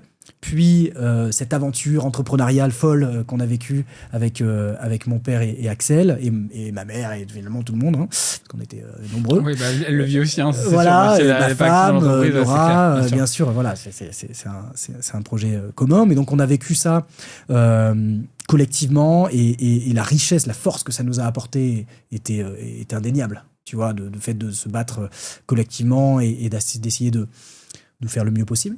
Et enfin, cette histoire singulière, en tout cas à notre niveau avec Nora, de cette histoire difficile où ça n'a pas marché comme on l'aurait pensé, le fait de devenir parent. Nous, on se connaît, on s'est rencontrés dans mon tout premier job avec Nora, chez Alten, dans le conseil, dans l'aérospatial. Nora elle est ingénieure de formation et ensuite elle est devenue donc justement là aussi business manager dans le conseil et on s'est rencontrés à ce moment-là et assez vite moi je quitte la boîte pour monter Move1. Là elle me dit ok Hugo compte sur moi et c'est fort tu vois dans le soutien familial, c'est quand même la cellule humaine qui pour moi permet de faire de grandes choses parce que à ce moment-là elle me dit écoute Hugo, ok, bah écoute, je vais assumer financièrement pendant 2 ans, 3 ans même. Elle a pris un job différent qu'elle aurait peut-être pas pris spécialement, mais elle l'a fait pour moi, pour que je puisse arriver qu'on puisse garantir un certain niveau de vie et arriver à vivre, alors que je prenais ce pari de l'entrepreneuriat. Ensuite, donc, on décide de se marier à 30 ans, wow. 30-31. Et à ce moment-là, on se dit, OK, on se laisse une petite année. Tu vois, comme le font, et c'est normal de le faire comme ça. On se dit, on se laisse une petite année, puis on essaie de lancer le projet bébé. Vous avez le même âge ? On avait le même âge. On est né à 3 jours d'écart. Ok. Donc, on est assez proches. Et à ce moment-là, on se dit, OK, le projet bébé, on lance. Ça marche assez vite. Magnifique. On achète des mugs, on achète un t-shirt bientôt grand-père. Voilà, c'était à la période de fin d'année. Et Nora m'appelle un jour du bureau et elle me dit, je viens de perdre du sang. Y a un truc qui va pas, quoi. Ça me met des frissons rien que de l'entendre. Ouais. Là, t'es en partie quand même à poil et sans filet. Parce que tu dis, mince, je comprends pas ce qui se passe, je suis perdu. Pour ma femme, c'était très dur aussi, complètement déboussolé. C'est très émotionnel. Bon, écoute, petit à petit, on se dit, ça peut arriver. On commence les médecins nous disent, mais c'est tout à fait normal. Ok, bon. Donc en effet, nous, il y avait quand même plusieurs semaines qui étaient passées entre le test de grossesse et ce moment-là. On était en cours au milieu du premier trimestre. Donc, clac quand même. On range nos cadeaux qu'on n'offrira pas. Et à ce moment-là, on se remet à essayer de concevoir. Et à ce moment-là, on retombe enceinte. Quelques mois plus tard, là, ça se développe plutôt bien. Et un jour, pareil, elle me rappelle et elle me dit, écoute, encore. Wow. Bon, voilà, je passe les détails. Mais et donc, parfois, après le premier trimestre, parce que c'est vrai que c'est toujours un peu la date fatidique. Nous, c'est fin de premier trimestre. D'accord. En gros, entre 12 et à peu près à 12e semaine que ça s'arrête. Au moment où tu te dis, c'est bon, c'est... Entre 10 et 12, ouais. Donc, c'est quand même le moment où toi, t'es parti, quoi. Ça fait plusieurs mois, ainsi de suite, t'es parti. T'en as parlé, t'es projeté. Honnêtement, à chaque fois, je me disais, OK, ça va tomber à quelle date ? Comment on va organiser l'année ? Enfin, tu vois, tu pars là-dedans et tu te prends ça dans la tête, quoi. Et c'est très dur. On commence à faire beaucoup d'analyses de tous les sens. Donc, à la fois pour Nora, beaucoup de choses. Moi aussi, des tests sanguins, des spermogrammes, des tests génétiques. Enfin, tu dis, mais on part où, là ? C'est quoi le problème, quoi ? Tu penses pas que ça va devenir autant médical, finalement, de faire un bébé ? Tu vois, ça a l'air... Là, t'es toujours dans une illusion du côté romantique, ça va être beau, on va concevoir un enfant ensemble, tu vois. Et finalement, tu pars dans des salles d'attente de différents hôpitaux à Paname. Plus, on va pas se cacher aussi pour les hommes, t'as le grand moment du spermogramme. Ah oui, mais c'est incroyable parce que ça fait penser au spectacle de Manu Payette. Tu sais qu'il a eu des problèmes de conception lui aussi, tu vois, il en parle dans son spectacle, mais j'ai cru pleurer de rire avec le vieux magazine porno qui est apparemment dans la salle sombre et où tout le monde attend derrière, mais c'est... Non, mais c'est glauqui, c'est terrible. C'est horrible, apparemment. Ouais. Alors, c'est horrible, et c'est vrai que c'est comme ça, mais beaucoup d'hommes peuvent aujourd'hui peuvent en attester, quoi. C'est vrai que tu arrives dans une salle glauqui, il est 7h30 du mat, souvent c'est très tôt. Il y a un petit écran comme ça avec des DVD ou des DVD. Des DVD. Ouais. Et des ils sont quand même passés à l'état. Ouais, mais il y a longtemps. D'accord. Il y a longtemps. Et puis, t'as un canapé en sky en plus. Tu vois, donc voilà. Tu sais que tout le monde a mis son cul dessus, quoi. Voilà, oh mon Dieu, la moitié de Paname. Quelle horreur. Et passé là, toi, t'es pas du tout dans le mood. Vas-y, non, t'es pas dans le mood du tout. Et il y a l'infirmière qui dit, bon, écoutez, je vous laisse faire vos petites affaires. Hein ? Et puis, je repasse après. Pour voir. Ouais, ok, bon, merci. C'est pas méchamment du tout, tu vois. C'est professionnel, mais bon. Vos petites affaires, quelle horreur. Voilà. Quelle angoisse. Et vous en mettez pas partout, hein. Oui. C'est bon. Donc, tu vois, voilà, on a connu ça, moi, en tout cas sur cet exercice-là, à répétition, et puis on aura beaucoup aussi d'examens, parfois aussi très intrusifs, et qui font mal et tout. Voilà, et finalement, nous, notre histoire, pour accélérer là-dessus, mais on a fait 5 fausses couches, 5 carrés de grossesse, inexpliqués, à des stades avancés, avec en plus des complications derrière, parce que petit à petit, l'utérus, il a vécu 5 grossesses quand même, 5 démarrages, mais il y a quand même il peut y avoir des séquelles. Donc on se dit à un moment donné, en fait, quand est-ce que ça s'arrête, quoi ? Quand est-ce que ça s'arrête ? Et la fin, c'est quoi ? C'est qu'en fait, on pourra peut-être même plus un jour concevoir un enfant, quoi. Donc là, t'es en phase de te dire, mais en fait... ok, ça veut dire quoi c'est quoi ma vie alors sans enfant, parce que pour moi c'est important, comme je disais, en tout cas je me projetais avec des enfants. C'est quoi mon couple ? Quel est l'avenir du couple qui s'est construit aussi en partie avec un désir d'enfant commun ? On va pas se cacher, quoi. Après, c'est pas que ça. C'est la faute à qui? Tu te demandes ça C'est la aussi faute à qui? Ou en tout cas, pourquoi nous? On n'a rien demandé à personne. Voilà, on n'avait pas des comportements lifestyle abusés, tu vois. On essayait d'être quand même sérieux. Donc, tu vois, il y a une forme d'incompréhension. Et puis moi, ce qui m'a marqué, c'est le sentiment de solitude. On en parlait, mais les gens étaient très gênés, quand même, tu vois, très gênés par ça. Il n'y a pas l'habitude non plus d'exprimer ça de manière trop collective. Et donc, voilà, un sentiment juste d'être triste seul. Et en même temps, pour moi, notamment, de devoir être présent et rassurant, ou en tout cas empathique et présent, parce que pour Nora, ça a été naturellement, elle, dans sa chair, encore plus, tu vois. Je pense que personne ne peut savoir ce que vit une femme à ce moment-là, de perdre des enfants, c'est terrible. Donc, c'est le moment où, et en même temps, moi, j'étais en train de vendre la boîte, donc tu vois, je te dis au milieu du truc. Et c'est vrai que c'est à ce moment-là où on a fait le choix ok, on a dit, ok, on change d'approche et on part en Espagne. Et à ce moment-là, en Espagne, ça a fonctionné parce qu'ils ont identifié. Donc, tu vois, il y a un sous-jacent de 1, on n'y connaissait rien. 2, on a été mal orienté. On a fait plein d'analyses qui servaient à rien. La façon dont on est allé voir peut-être pas toujours les bons médecins ou pas dans le bon ordre, parce qu'en fait, on était livrés à nous-mêmes. On était sur Doctolib en train de se dire qu'est-ce qu'on va voir qui là. T'es pas guidé, t'es solo. Et enfin, on a été la phase de diagnostic dans la fertilité. Il faut savoir que dans la médecine, c'est la seule discipline où tu as 2 patients. C'est la seule où tu as 2 patients, tu as 2 antécédents médicaux, tu as 2 modes de vie, tu as une compatibilité aussi à prévoir entre les deux, qui parfois se passe bien, parfois se passe moins bien. Tu as énormément de facteurs qui peuvent dégrader la fertilité. Et en plus, bien sûr, les années passent. Donc là, on a plus 31 ans, on a 36 ans. Et tu sais que chaque année compte, chaque mois compte. C'est une course contre la montre et contre la biologie. Et donc tu te dis, ok, d'une part, on est déjà amoché par le système, parce que tout ça. On est ensuite, potentiellement, il y a des complications médicales à ces 5 arrêts de grossesse. Et puis enfin, émotionnellement, tu vois, on sait pas trop où on va, quoi.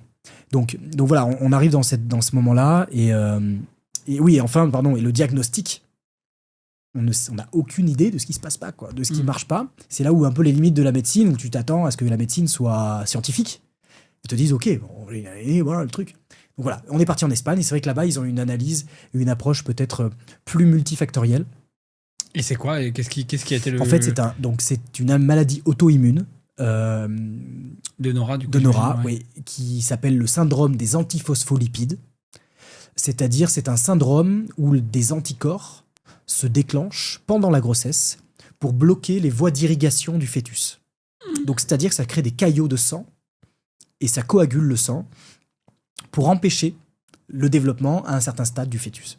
Donc, en fait, le fœtus n'est plus irrigué. Tu tues ton propre bébé, quoi, par une maladie qui... Oh là là. Donc, voilà.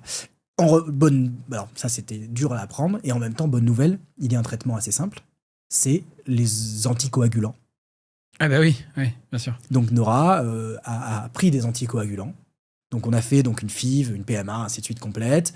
On a collecté des ovocytes. On a fertilisé ces ovocytes avec mon sperme. On a eu quelques embryons qu'on a testés avec ce qui s'appelle un diagnostic préimplantatoire, notamment une technique qui est malheureusement à ce stade interdite en France.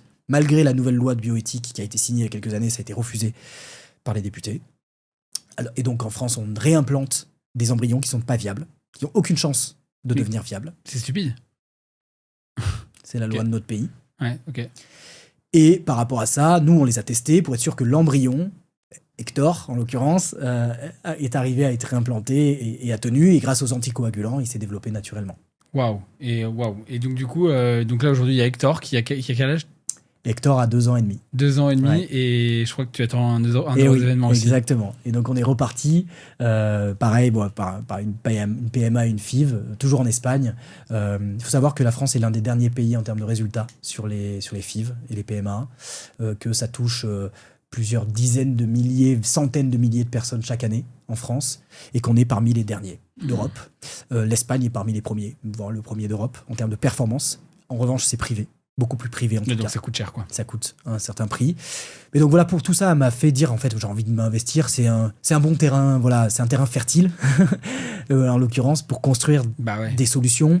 D'une part, il y a un vrai problème côté patient et côté santé publique même, j'allais dire. Il y a un vrai problème à résoudre parce que tout ne fonctionne pas comme il faut, déficit donc d'éducation, déficit d'orientation et enfin déficit de diagnostic. Donc il y a un terrain de jeu aussi pour quelqu'un comme moi qui aime la tech, d'y rajouter des dynamiques de data, d'IA et en même temps aussi d'accompagnement, moi qui viens du coaching. Donc tu vois, j'y ai retrouvé un écosystème où j'ai fait la synthèse, comment accompagner les patients pour qu'ils soient positivement mieux embarqués, parce qu'on sait que le facteur psychologique est aussi un facteur important. Et parce que par quelle angle tu veux l'attaquer en fait ce problème maintenant, aujourd'hui? Donc déjà voilà, moi je monte Noah Care. Ouais. Donc c'est un compagnon digital de la fertilité. L'objectif, il est d'accélérer les prises en charge des patients, donc c'est-à-dire de pouvoir peut-être identifier les zones d'ombre dans le profil de fertilité des patients, des couples. Donc là, basé sur les analyses qui sont déjà réalisées, on va être capable de les interpréter. Donc par exemple, tu as fait un spermogramme, tu as fait un certain nombre d'analyses, toi, ta femme, tu peux tout nous partager. Et il y a un système qui va te permettre de mieux les interpréter, comprendre et analyser peut-être les zones d'ombre, les analyses complémentaires qui pourraient être proposées. Tout ça backé par une base de connaissances médicalement validée. Donc on a une équipe médicale qui travaille avec nous, qui a validé cette base de connaissances pour être sûr que voilà, notre interprétation est bonne. Et ensuite, c'est toute une brique de recommandations. Donc sur ton profil, tu as ton potentiel de fertilité pour l'homme et pour la femme. Et ensuite, il y a des recommandations qui te sont proposées pour te permettre d'améliorer, de maximiser ta fertilité, que ce soit pour concevoir naturellement ou que ce soit pour un tract plutôt PMA. Et enfin, il y a une brique de connexion avec des experts qui sont à la fois des experts du monde de la santé. Et ça, c'est ton métier, ton premier métier. Et également des experts de l'accompagnement, du coaching, de la psychologie, de la sexologie. Parce que finalement, ce que j'aime bien aussi, c'est que c'est un problème complexe, c'est un problème multifactoriel. Exactement. Et typiquement, parfois, la PMA avance, mais mon couple est abîmé. Parce qu'on a eu des discussions difficiles, parce que les deux n'étaient pas dans le même mood. Tu vois, il y a peut-être l'un pour qui c'était dur de passer dans une logique plus médicale, l'autre faisait pas d'efforts. En tout cas, toi, ça vient révéler beaucoup de choses dans le couple. Et voilà, moi, je veux œuvrer pour des familles épanouies et des couples heureux. Voilà. Et donc, c'est ça où je me disais, tiens, je pourrais connecter ça aussi justement avec des gens qui sont là pour nous aider. Nous, typiquement, on a eu un peu d'assistance psychologique dans notre parcours, mais heureusement qu'on nous l'a proposé et un peu sur un coin de table, sinon on n'y serait jamais allé. Heureusement qu'en plus... Toi, tu as cet héritage et cette connaissance. Je savais qu'à un moment donné, il fallait qu'on discute avec quelqu'un, quoi. C'est clair. Mais pour plein de patients, c'est pas le cas. Et donc finalement, j'aimerais aussi leur proposer cette alternative. Et même dans l'app, il y aura beaucoup de messages de guidage, de questionnement, des petites cartes à travailler en couple, tu vois, aussi pour mieux vivre ce moment. Et tu fais ça avec qui alors ?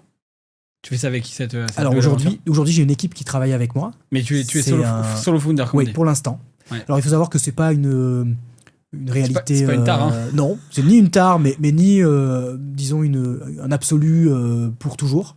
Ouais. C'est vrai que je rencontre beaucoup de monde et je serais ravi, tu vois, de partager l'aventure. Donc j'ai bon espoir qu'on puisse avoir de nouvelles personnes en tant qu'associés réellement à bord. Maintenant, là aussi, dans mon parcours pour retrouver finalement ce projet, c'était un de mes critères. Je me disais, j'attends d'avoir la personne pour lancer, où je lui ai dit, fuck it, quoi. La personne, il y a plein de facteurs, il y a plein de gens intéressés, mais est-ce qu'ils sont capables de lâcher leur boulot pour venir? C'était parfois pas les bons timings, on s'est pas retrouvé. Surtout, c'est un projet qui est tellement personnel. Et souvent c'est un petit peu la leçon de cet épisode, c'est si tu veux réussir ton business, il faut que tu aies un appel, en fait. Il faut que tu aies quelque chose dans les tripes.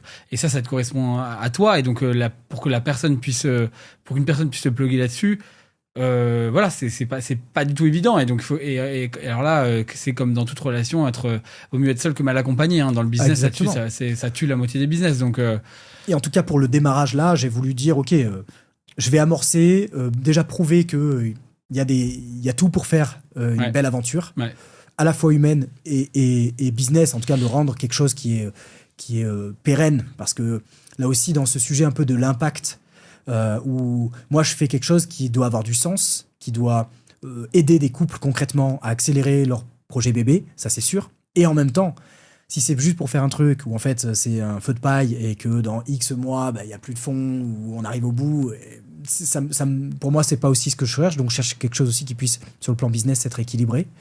Mais oui, là où tu as raison, c'est que Il faut repartir à la racine, voilà, à la racine de ce qui nous anime, nous motive. Et moi, cette racine-là, je trouve que je l'ai trouvée dans cet enracinement familial. Et donc là, finalement, j'œuvre pour des familles. Et donc, ça me nourrit, ça me motive. T'as les yeux qui brillent, en tout cas. Ouais, c'est quelque chose qui me drive. Alors, tu vois, au début, je me suis dit, mais attends, c'est naze et tout. Mais en fait, non, ça me drive. Je serais content, en tout cas, si j'ai pu œuvrer à créer des familles heureuses et épanouies. C'est hyper important. C'est un combat aujourd'hui. La famille, c'est un vrai combat, quelles que soient ses opinions là-dessus, sa religion. C'est un sujet central. Et ce qui est sûr, c'est que tu le vois bien aujourd'hui dans la société.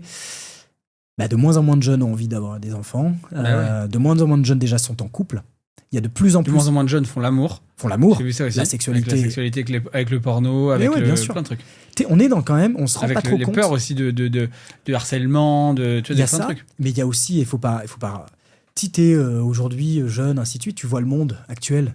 Il y a plein de trucs, tu te dis, mais attends, est-ce que j'ai vraiment envie entre les US, le monde, le conflit israélo-palestinien, les guerres ukrainiennes et tout. Enfin, tu vois, il y a un contexte général, les difficultés économiques, parce qu'il ne faut pas se cacher aussi.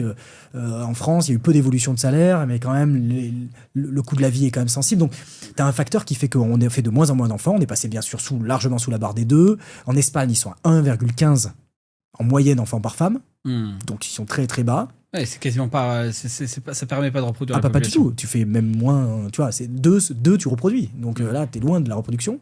Donc tu as un attrissement. En plus, dans un contexte, malgré tout, de flux migratoires. Donc en fait, de quoi va être fait l'Europe demain? Il y a plein de facteurs. Et passionnant aussi de regarder le dating. Tu vois, comment on rencontre aujourd'hui. C'est quoi la rencontre actuellement? Mais c'est essentiellement online. Et c'est très basé sur des critères précis qui ne laissent pas la place à la vraie rencontre humaine, de l'humour, de la petite blague, du clin d'œil, du mec. Ouais, la rencontre de bar, quoi, qui se fait naturellement, qui se fait chimiquement, en fait, d'ailleurs. Exactement. Tu sais que ma femme, entre autres, ce qu'elle fait, après, maintenant, elle a fait 10 ans d'accompagnement de dirigeants chez Ignition et maintenant, elle s'est lancée à son compte. Donc, elle fait beaucoup ça, du coaching des dirigeants. Ok. Sur le plan commercial et sur le plan de la posture, sur le plan du management et sur les sujets de prédilection. Mais en side, alors elle en parle pas trop, mais avec une de ses potes, elle fait elle fait en gros une nouvelle agence matrimoniale. Mais non. Si. J'adore.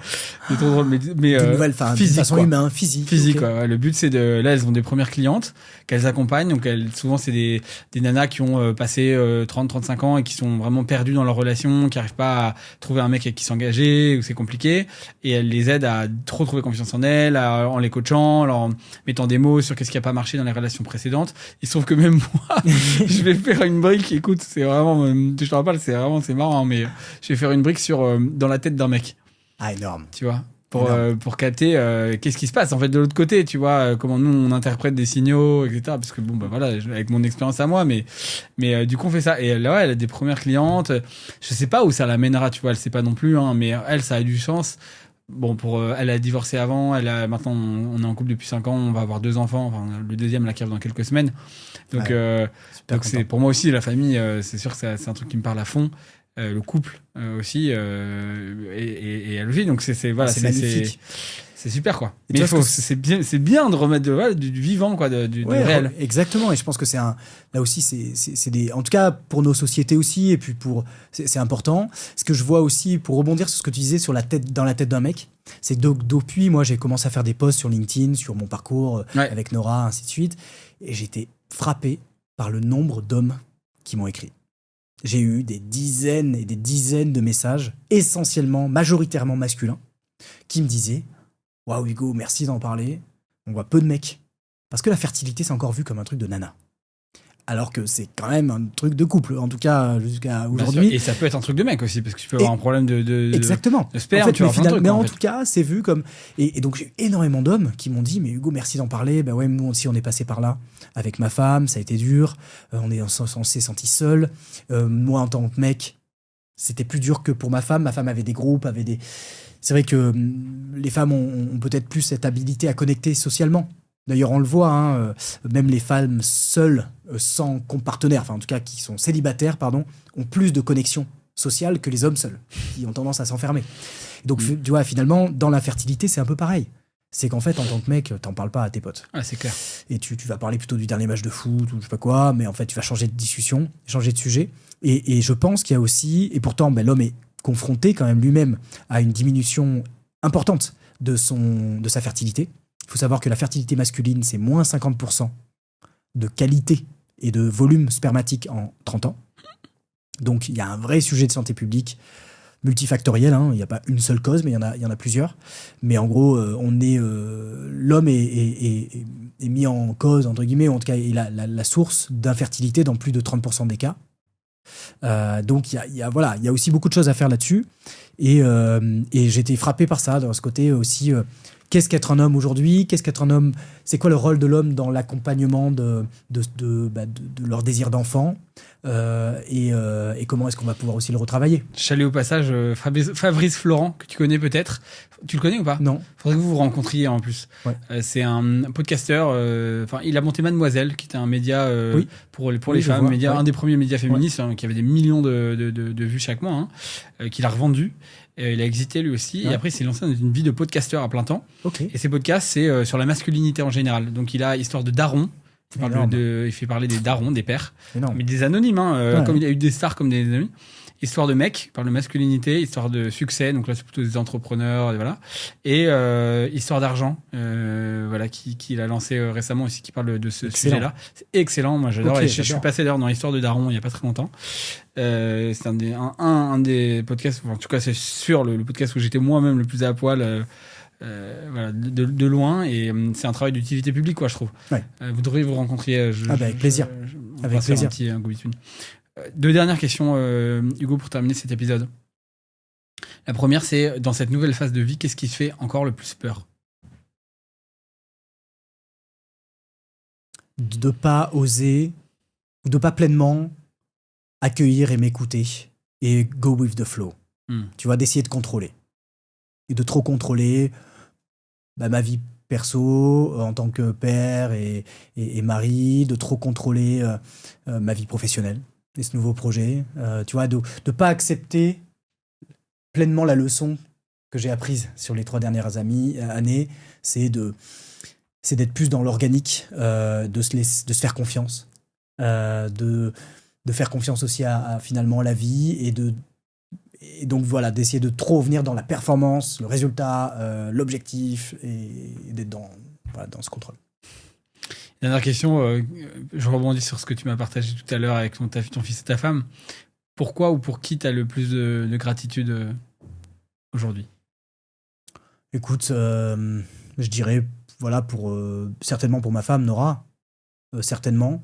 Pour la vie qu'on traverse ensemble. Et c'est vrai que c'est magnifique.